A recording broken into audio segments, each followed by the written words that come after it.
اعوذ باللہ من الشیطان الرجیم بسم اللہ الرحمن الرحیم۔ ویورز السلام علیکم۔ ویورز میں ہوں آپ کا میزبان سید احمد سمیع اور آپ دیکھ رہے ہیں سید احمد سمیع یوٹیوب چینل راولپنڈی اسلام آباد سے۔ ویورز آج ہفتے کا دن تھا اور ہفتے کے دن ایک یعنی کہ ہفتے کے دن چھٹی کا ماحول ہوتا ہے، تو جسے کہتے ہیں کہ ذرا پاکستان کے اندر اسلام آباد کے اندر گہما گہمی کم ہو جاتی ہے، لیکن جو ہماری عدالتیں جو تیز ترین انصاف مہیا کر رہی ہیں اور تیز ترین بے انصافی بھی کر رہی ہیں، تو وہ جو ہے بہرحال ہفتے کے دن بھی بیٹھتی ہیں۔ لیکن آج جو ہے اس سے ذرا مختلف وہ ہوا کہ آج یہ جو سپریم کورٹ آف پاکستان ہے اس کے اندر ایک سیمینار تھا عدل و انصاف کے بارے میں، تو اس کے اندر جسٹس اطہر من اللہ اور جسے کہتے ہیں کہ چیف جسٹس آف پاکستان قاضی عیسیٰ بھی شریک تھے۔ تو آپ لوگ جو ہیں ذرا ان لوگوں کا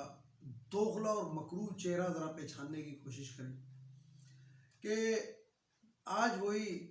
جسٹس اطہر من اللہ جو ہے وہاں پہ بات کر رہا تھا کہ ججوں پہ دباؤ ہے اور یہ ہے،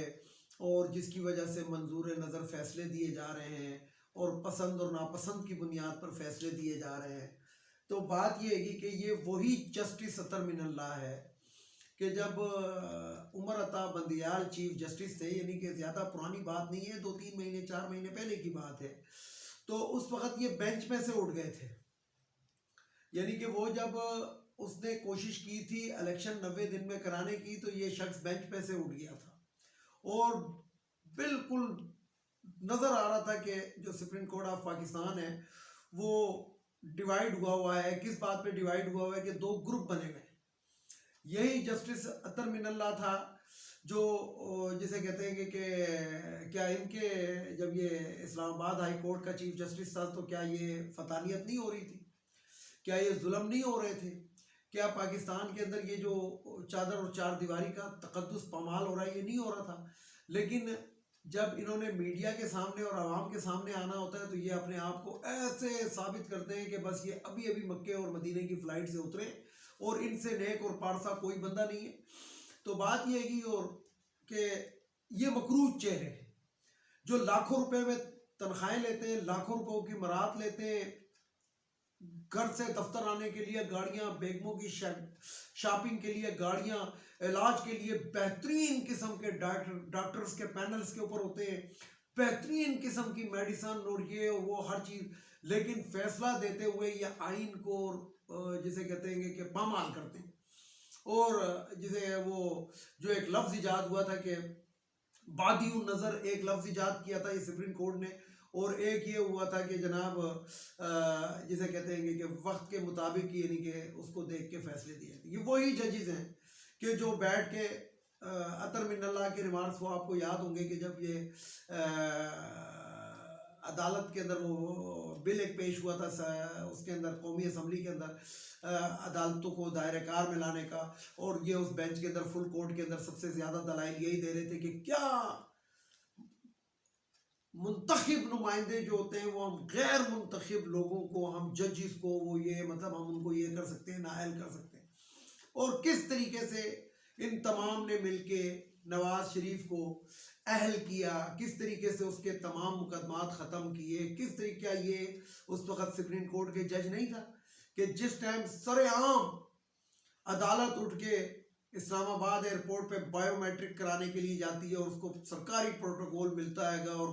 جو کچھ ہوا پاکستان کے اندر وہ سب کو نظر آ رہا ہے، لیکن آج یہ جب سیمینار کے اندر آتے ہیں تو اپنے آپ کو ثابت کرتے ہیں کہ نہیں جی ہم تو بالکل ٹھیک ٹھاک ہیں اور آئین اور قانون کے مطابق فیصلے دیتے ہیں۔ اس کے اندر ایک لفظ جو تھا، ایک بات جو تھی وہ چیف جسٹس قاضی فائز عیسیٰ نے بھی کی کہ تحریک انصاف کے ساتھ انصاف ہو رہا ہے۔ تحریک انصاف کے ساتھ تو انصاف ہو رہا ہے، وہ تو دنیا کو نظر آ رہا ہے، لیکن تم نے اپنے ساتھ جو انصاف کرایا تھا، جو تمہاری برطانیہ کی اور تم سے منی ٹریل مانگی گئی تھی، جو تم نے آج تک نہیں دی۔ حدیبیہ پیپر مل نواز شریف کا تھا جو تم نے بند کرایا، اور جب تم چیف جسٹس بنے تو نواز شریف کو جس طرح کے ریلیف مل رہے ہیں وہ سب کو نظر آ رہا ہے، سب کو پہچانا جا رہا ہے، دیکھا جا رہا ہے، اور سارے لوگ جو ہیں تم لوگوں کو پہچان رہے ہیں۔ بات یہ ہے کہ کل کی میں نے ویڈیو کے اندر آپ کو ایک بات کہی تھی کہ اب وہ والا دور نہیں رہا کہ آپ کسی کو عوام کو بیوقوف بنا دیں، کہ 75 سال ہو گئے پاکستان کے عوام کو بیوقوف بنتے ہیں، یعنی کہ 75 سال سے ہمیں یہ کہا جا رہا تھا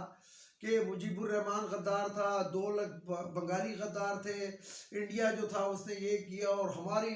فلانا محکمہ جو ہے وہ یوں ہے۔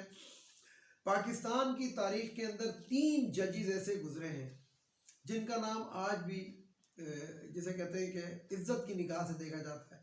ان باقی 2 کا تو مجھے نہیں پتا، یعنی کہ صرف ان کا میں نے نام سنا ہوا ہے، کیونکہ ججز تو نہیں بولتے، ان کے فیصلے بولتے ہیں، تو ان کے فیصلے آج تک موجود ہیں۔ لیکن جو رانا بھگوان داس تھے، چیف جسٹس جو تھے سندھ ہائی کورٹ کے، تو میں ان کو بذات خود میں نے ان سے کافی دفعہ ملاقات کی، تو میں رانا بھگوان داس کو بہت اچھی طریقے سے جانتا ہوں، اور ان کا جو ہماری جو جنریشن ہے، یعنی کہ جنہوں نے اتنے پرانے ججوں کو نہیں دیکھا جو پاکستان بننے کے بعد، لیکن جو میری جنریشن جو رانا بھگوان داس کو دیکھتی ہے، یعنی کہ دیکھ چکی ہے، تو وہ ہمیں معلوم ہے گا کہ وہ ایک مسلمان خاندان سے ان کا تعلق نہیں تھا، ہندو تھے، لیکن ان کے جو فیصلے تھے وہ فیصلے تھے۔ اور آج کل کیا کون سے فیصلے ہوتے ہیں کہ جناب حفظ ما تقدم کے طور پہ بادی نظر میں، اور جسے کہتے ہیں سہولت کاری دی جا رہی ہے۔ تو بہرحال یہ وہ باتیں ہیں گی کہ جو پلوں کے نیچے سے پانی بہت گزر گیا ہے، اور یہ اپنے آپ کو جتنا مرضی پارسا ثابت کر لیں، یہ اب ہو نہیں سکتا۔ اب آتے ہیں ذرا دوسری جانب، سیاست کی جانب۔ تو سیاست کے اندر جو عمران خان ہیں، جو پابند سلاسل ہیں، جن کو غیر قانونی، غیر جمہوری طریقے سے ابھی تک پابند سلاسل رکھا ہوا ہے، اور جسے کہتے ہیں کہ مختلف قسم کے مقدمات میں پھنسایا ہوا ہے، تو آج وہ جو جج محمد بشیر صاحب تھے وہ تو بھاگ لیے۔ انہوں نے کہا جی مجھے تو چھٹی چاہیے، اور مارچ تک کی انہوں نے چھٹی مانگی، اور مارچ میں وہ ریٹائرڈ بھی ہو رہے ہیں، یہ بھی میں آپ کو بتا دوں۔ تو یعنی کہ وہ فیصلہ دینے سے گھبرا رہے ہیں، فیصلہ دینے سے اس لیے کہ ان کو پتہ ہے، ان کو پتہ لگ چکا ہے، اور ان کو معلوم ہے، کیونکہ وہ جج ہے، تو ان کو یہ معلوم ہو چکا ہے کہ جناب اس کیس میں کچھ ہے نہیں، اور مجھ پہ دباؤ ہے کہ سزا ڈالو، تو انہوں نے کہا کہ میں چھٹی پہ چلے جاؤں تو اس سے بہتر اور کوئی وہ نہیں۔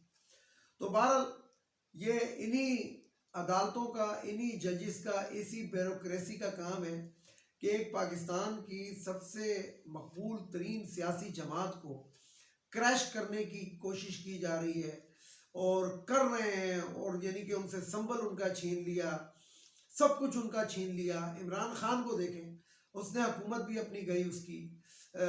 جیل میں بھی پڑا ہوا ہے، قاتلانہ حملہ بھی ہو گیا، لیکن وہ ان کے قابو نہیں آ رہا، یا میں یہ کہوں کہ وہ ان کے ساتھ مینیج نہیں ہو رہا۔ یعنی کہ شوکت خانم کا بیٹا جو ہے، اس کے لیے کوئی کرنسی ایسی نہیں بنی کہ جس سے اس کو خریدا جا سکے۔ تو بات یہ ہے کہ